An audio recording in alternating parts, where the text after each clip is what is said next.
কোন গণনার মধ্যেই নেই। 14তম স্থানে দাঁড়িয়ে আছে ভারতবর্ষে।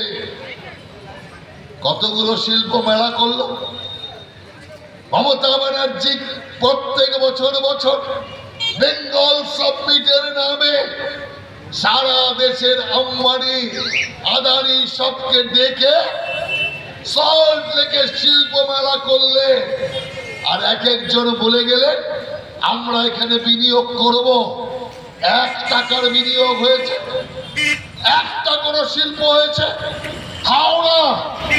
হাওড়ায় এক সময় এই হুগলি নদীর দুপারে হাজার হাজার কারখানা, তার চিমনিগুলি আজকেও দাঁড়িয়ে আছে।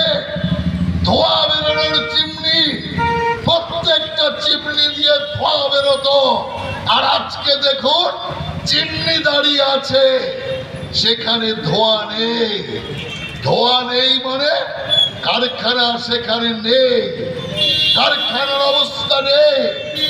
নিত্য প্রয়োজনীয় জিনিসপত্রের মূল্য বৃদ্ধির প্রতিবাদে এবং পানীয় জল, রাস্তা, বিদ্যুৎ সহ মানুষের ন্যূনতম দৈনন্দিন চাহিদার দাবিতে বুধবার হাওড়ার সাকরাইল চাপাতলায় বিজেপির পক্ষ থেকে এক অবস্থান সত্যাগ্রহ কর্মসূচির আয়োজন করা হয়। এই কর্মসূচিতে উপস্থিত ছিলেন বিজেপির রাজ্য নেতা তথা প্রাক্তন রাজ্য সভাপতি রাহুল সিনহা।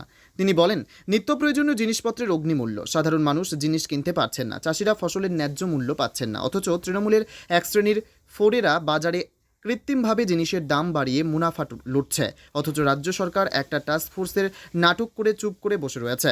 এর প্রতিবাদে হাওড়া জেলাতেও বিজেপি লাগাতার প্রতিবাদ বিক্ষোভ ও অবস্থান বিক্ষোভ কর্মসূচি নিয়েছে। 100 দিনের টাকা দিদি দিচ্ছে, আর এখন বলছে টাকা মোদি দিচ্ছে না, তাই আমি দিতে পারছি না। তাহলে এতদিন বলছেন দিদি দিচ্ছে, এখন কি করে মোদি হয়ে গেল? আপনাদের এলাকায় গরিব মানুষের জন্য প্রধানমন্ত্রী আবাস যোজনা এতদিন এরা প্রচার করেছে, দিদি আবাস যোজনার টাকা দিচ্ছে, বাড়ি করে দিচ্ছে। বৃদ্ধি এবং মানুষের যে ন্যূনতম চাহিদা, জল, রাস্তাঘাট, বিদ্যুৎ, এই সমস্তকে কেন্দ্র করে এখানে আজকে সাকরাইল বিধানসভা এলাকার অবস্থান সত্যাগ্রহ চলছে। কারণ যেভাবে জিনিসের দাম বাড়ছে, গরিব মানুষের ক্রয় ক্ষমতার বাইরে চলে যাচ্ছে।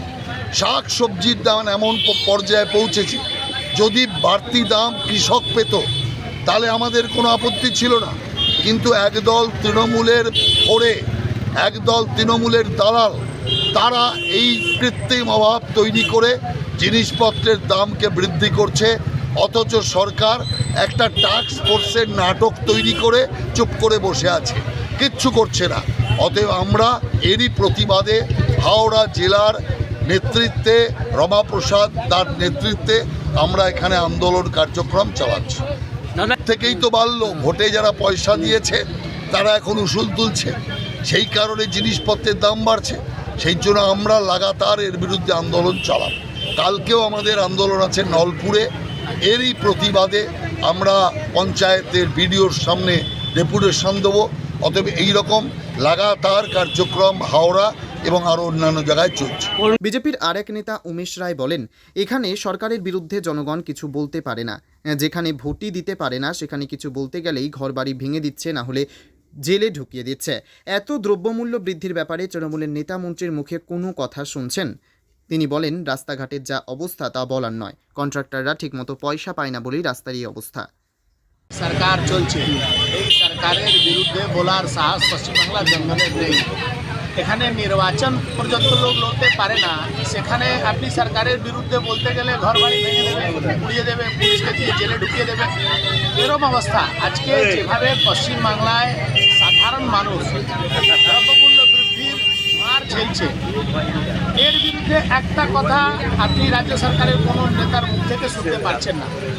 প্রত্যেক কথাতেই আডানি আম্বানির কথা যারা বলে, দ্রব্যমূল্য বৃদ্ধির কথা বারে বারে বলে, পশ্চিমবাংলার গরিব মানুষের কথা যারা বলে, তারা পেট্রোলিয়াম প্রোডাক্টের উপরে 1 টাকা সেস বাড়িয়েছে।